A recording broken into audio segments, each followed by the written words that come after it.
j'écoutais. Voilà, nous sommes encore à nos antennes pour parler avec vous. Et j'espère que vous suivez très bien mes deux interlocuteurs qui sont en train de monter, les décibels sont en train de monter en grade. Alors, je vais redonner la parole à M.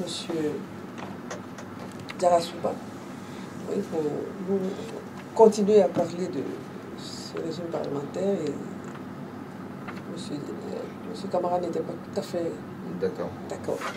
Voilà. Bon, on laisse M. Diarra-Souba parler, parce qu'il voulait vous interrompre coûte que coûte. Alors, c'est qu'il a beaucoup de choses à nous dire. Allez, je lui laisse le soin de commencer. Voilà, M. Diarra-Souba, allez-y. D'accord, il n'y a pas de problème. Alors, le régime parlementaire, en Côte d'Ivoire, en Afrique de l'Ouest, en Côte d'Ivoire, ça peut être utile, parce que ça va nous empêcher d'avoir, ça va nous permettre de ne pas avoir des chefs d'État super puissants. Je pense que c'est quasiment le seul avantage. Mais dans ce pays où on vote des députés par affinité, parce que tel ou tel est de telle ou telle région, on ne vote pas de façon objective. Et pour le peuple ne vote pas parce que c'est utile pour lui. Le peuple vote par mot d'ordre. Je ne sais pas si nous sommes prêts à confier totalement, parce que c'est confier totalement la gestion de son État à des députés. À des députés, c'est ça le régime parlementaire. C'est leur conférer la gestion de son État.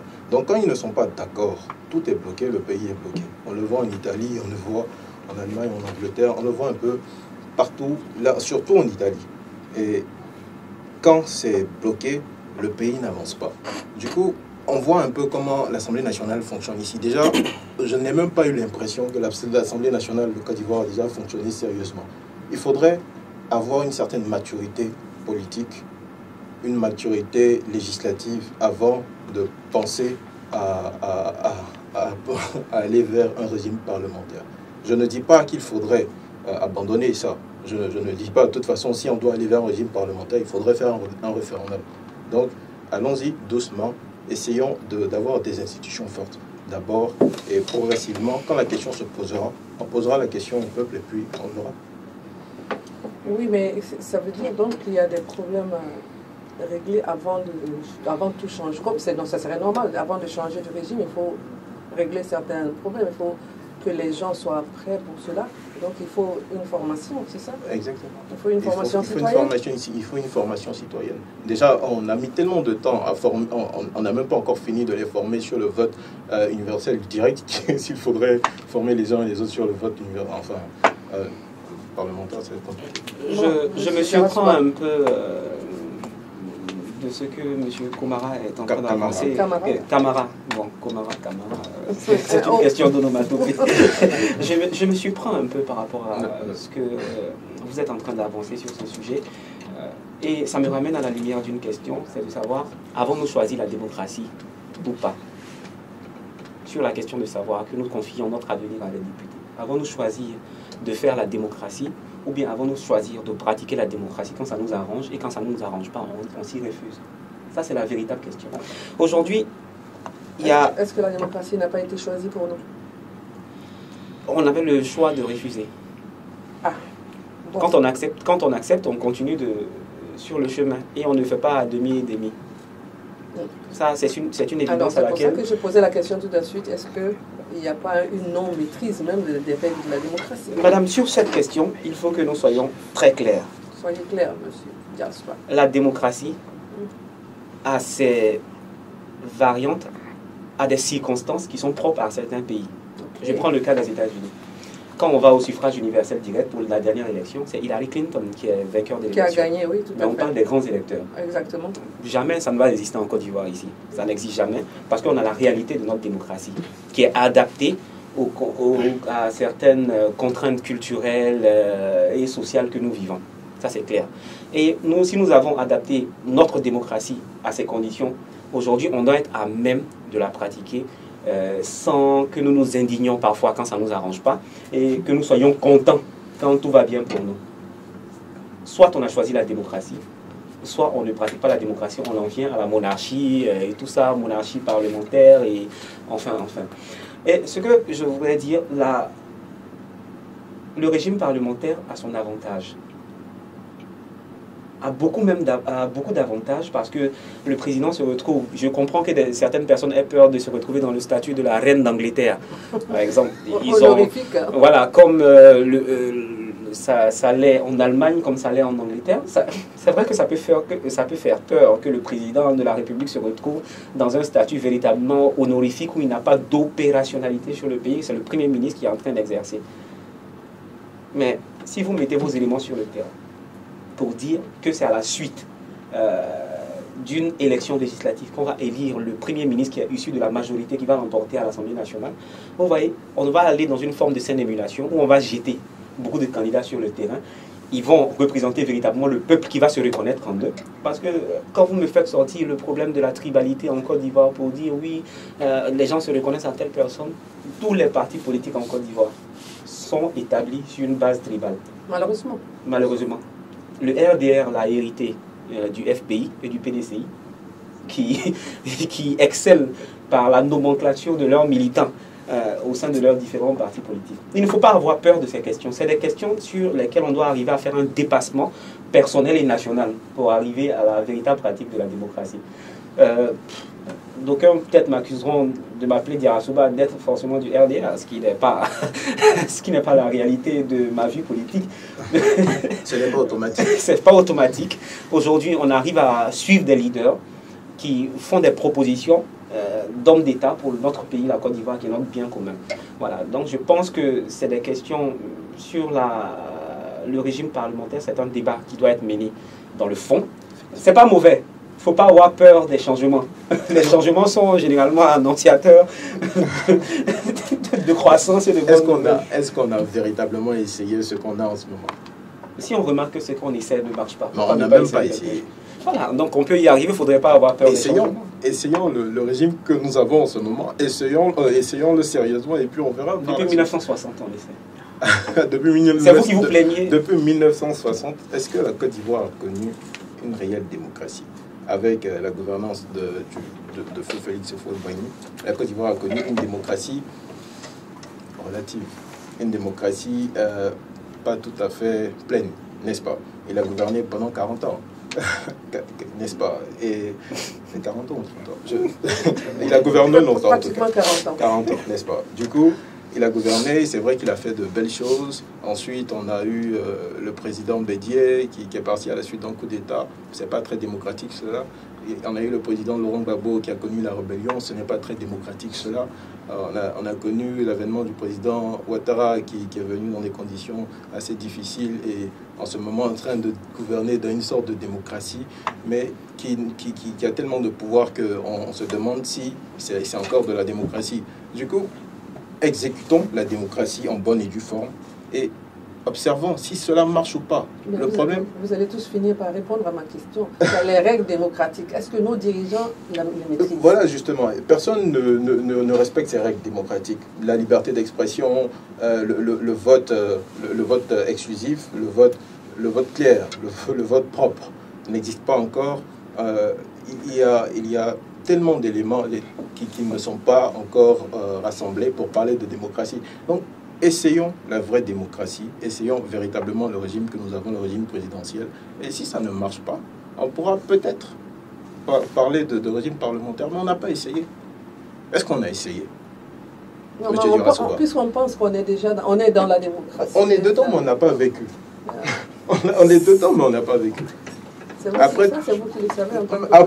Après toutes les énonciations que je viens de faire, on n'a pas vécu la démocratie réellement. On n'a pas vécu ce régime. On a vécu des régimes totalement présidentiels, c'est-à-dire des régimes trop puissants. La Côte d'Ivoire a toujours connu des régimes trop puissants. Il n'y a jamais eu d'institution qui régule la gestion du pouvoir. Alors qu'on a toutes les institutions en place? Voilà, ces institutions-là existent dans la Constitution, existent même dans la définition même de la démocratie. Mais si on n'exécute pas les choses comme il se doit, on va toujours revenir à se poser des questions. On va aller au régime parlementaire, on reprend les mêmes choses, on va aller vers quoi? La monarchie, l'anarchie? Je ne sais pas. par l'anarchie, que Dieu nous en garde. Oh oui, Monsieur Diarra-Souba voulait répondre à Monsieur Camara.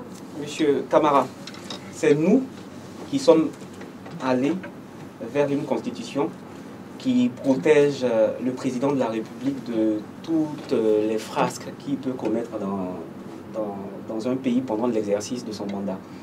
C'est-à-dire, après l'exercice de son mandat, s'il s'avère qu'il est coupable de détournement, de tel crime économique ou toute autre forme de crime, il n'y a aucune poursuite qui peut être engagée contre lui. C'est nous qui avons... Même après? Oui, c'est nous qui avons... Dans la nouvelle constitution? Oui, effectivement. La nouvelle constitution, parlons d'elle. Quand tu as une opposition qui appelle au boycott, est-ce que tu peux parler de constitution? Le boycott, c'est démocratique. Le boycott est démocratique. On a le droit. Non, certes. Mais au final, finalement, nous subissons la constitution. Que tu boycottes ou pas, tu la subis. Ça devient ta constitution. Le nœud gordien de toutes les crises que nous avons vécues en Côte d'Ivoire est consécutif à des articles, des termes confligènes qui étaient dans la Constitution. La Constitution que nous avons en ce moment n'est pas la Bible ni le Coran, mais c'est un bréviaire qui a apporté une amélioration à la Constitution ancienne qui avait des termes juridiques qui étaient comme une forme de yo-yo juridique, ça n'avait pas de sens. C'était notamment sur l'article qui autorisait les personnes à être candidates en 2000, être de père et de mère et même ivoiriens d'origine, c'était un non-sens juridique. Ça n'existait pas. À chaque fois qu'on a de nouvelles constitutions, il y a toujours des textes qui prêtent à confusion. Voilà, c'est ce que j'ai dit, vous me rejoignez. Ce n'est ni la Bible, ce n'est ni le Coran, mais c'est un bréviaire qui est une forme d'amélioration dans la vie. Mais une constitution, elle est faite pour être amendée, pour être changée. On y apporte il y a des référendums, on peut même la changer, passer à une nouvelle république et tout ça.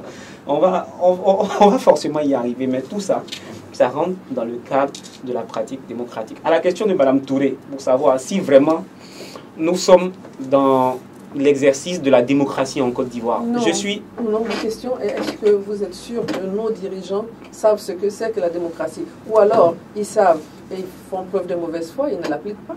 Ou alors, ils ne savent pas, auquel cas, ils ont besoin d'être formés? Madame, je vais vous ramener à une réalité toute simple. D'accord. Il y a un baromètre basique, vraiment pour juger de la démocratie, de la pratique de la démocratie dans un pays. C'est Georges Clemenceau qui disait « honte au pays où on ne parle pas ». Aujourd'hui, quand il n'y a pas de liberté d'expression dans un pays, on est très loin de la démocratie. Alors à vous de juger si nous avons véritablement des cadres d'expression sur le service public national, la télévision nationale, où les Ivoiriens peuvent venir s'exprimer sur les différents problèmes. Puisque nous, on a l'impression que tous les problèmes, tous nos maux que nous connaissons viennent de la politique. Pourquoi il n'y a pas de débat où on donne l'occasion, l'opportunité à l'opposition de venir s'exprimer sur certains sujets? On crée une forme d'omerta. Personne ne peut parler, on ne dit rien. Et on s'abreuve de certains articles souvent abêtissants dans la presse qu'on voit qui sont en train d'abrutir les gens davantage. La télévision nationale est là, la RTI, il y a différents cadeaux. On dit il y a RTI 1, il y a RTI 2. On peut inviter les Ivoiriens de différents corps politiques, sociaux et tout ça, venir débattre de certains sujets. J'ai vu qu'on a essayé quelques bribes sans vraiment arriver au fond, on ne donnait pas la latitude aux gens de véritablement s'exprimer. Mais ça, c'est un baromètre très puissant. Il faut prendre en ligne de compte la liberté d'expression. Toutefois, qu'on arrivera à répondre à cette question, on pourra se faire à l'idée de savoir s'il y a la démocratie en Côte d'Ivoire ou pas. Ça, c'est à vous de juger. Ça, vous avez donné quelque chose, mais vous êtes passé quand même à côté de ma question. Non, madame, ce que j'ai fait, c'est vous donner la latitude de répondre à votre propre question en vous mettant des éléments. Je le dirais parce que sur mon ouvrage, si c'était à refaire, tous les lecteurs m'ont demandé si c'était à refaire, qu'est-ce que vous auriez fait? J'ai dit non, c'est vous qui allez répondre à cette question. Et vous me retournez ma propre tactique. Madame, j'étais dans un déplacement et lorsque hors du pays, j'ai vu que des amis ont participé à ce débat. Vous ne pouvez pas imaginer combien de fois je leur ai couru après pour qu'on puisse au moins parler un peu. Oui. Voilà, parce que à force de se taire, il y a un pourrissement qu'on connaît de l'intérieur. Tout à fait. Et c'est ce qui engendre les conflits que nous connaissons aujourd'hui. Je ne sais pas s'il est directeur général ou propriétaire, il est propriétaire de la radio Alpha Blondy. Il y a une phrase que j'utilise, que j'ai beaucoup étayée dans un de mes ouvrages. Quand la haine se fermente dans l'esprit, ça affecte la raison. Ça, c'est vrai en plus. Voilà. il faut que nous, on arrive à se parler. Si je ne parle pas à Komara, qui a des points... Kamara, j'insiste. Monsieur Kamara, si je ne parle pas à Monsieur Kamara de nos petits problèmes, où on arrive à parler de façon intelligente et en paix, on se retourne chez nous et puis on prend bonne note de ce que lui il a dit, des récriminations qui m'ont été faites ou des points de vue que je lui ai concédés. Comment on peut ne pas avancer? Il faut que nous arrivions à se parler, il faut que la télévision ivoirienne déjà aide dans la pratique de la démocratie en ouvrant ses antennes à tous ceux qui veulent s'exprimer véritablement. Ça se fait, hein? En France, on voit TF1, on voit le France 2, David Pujadas, qui a des envolées, des joutes verbales presque avec le président de la République, Emmanuel Macron. Ça s'est passé il n'y a que 3 jours. Pourquoi ne pas mettre le président de la République, son Excellence, M. Alassane Ouattara, devant des journalistes aguerris qui vont lui poser des questions de fond? Sans se faire mettre Parce que des questions qu'on ne trie pas. Si on a c'est vous qui le dites, si on a la crainte de se mettre en prison parce qu'on a posé une question au président de la République, je suis désolé, nous sommes dans l'autocratie. Très loin de la démocratie. Bon, je soulève cela parce que justement, c'est des craintes que les gens ont. C'est peut-être légitime, mais quand on invite quelqu'un à parler qui vous dit « Ah, moi, je crains pour ma vie », attendez, vous êtes là pourquoi si vous ne pouvez pas parler? Madame Touré, voilà. Monsieur Kader Dirasouba que je suis narcissique de nature, c'est-à-dire que quand je suis chez moi à la maison, j'aime me regarder dans le miroir. Alors, toutefois que j'ai peur d'émettre une opinion, même si elle va déranger, si je ne l'aimais pas, je n'aurais plus la possibilité de me regarder dans mon miroir. Et ça, c'est très honteux pour ma personne, c'est très honteux pour mes convictions. Donc moi, je m'exprime, je dis ce que je pense et je pense ce que je dis généralement. Ouais. Donc il n'y a pas de problème, je ne pense pas que quand je vais sortir des studios de Alpha Bonia FM, il n'y aura pas une armada pour vous accueillir en tout cas. En tout cas, je ne me souviens pas de la dernière fois que quelqu'un a été tué après avoir parlé. Franchement, je moi ne me non souviens plus. Pas de cela. Moi non plus. Il faudrait que les gens arrêtent aussi. Je pense que nous sommes en train de nous passer la pommade sur un sujet qui est très important. Oui. Pourquoi on prend Sam l'Africain pour le mettre en prison parce qu'il a juste émis quelque chose, ne serait-ce que c'est une bêtise qu'il a dite. Pourquoi? À moi à vous poser la question. Pourquoi on pense que toute chose qu'on se lèverait pour dire représenterait un outrage au chef de l'État? Pourquoi? On n'a plus le droit de dire ce qu'on pense. J'ai vu en France, par exemple, aux États-Unis, des joutes verbales entre des sportifs américains, le président Donald Trump, qui a une politique internationale qui est décriée par tous les bords. Mais les gens se lèvent, ils traitent le président de tous les noms d'oiseaux et tout ça sans qu'on les mette en prison. C'est clair, même si voilà, Africain mérite son sanction. Moi, je me suis offusqué. Je me suis senti transi de douleur lorsque j'ai vu que Sam l'Africain était arrêté.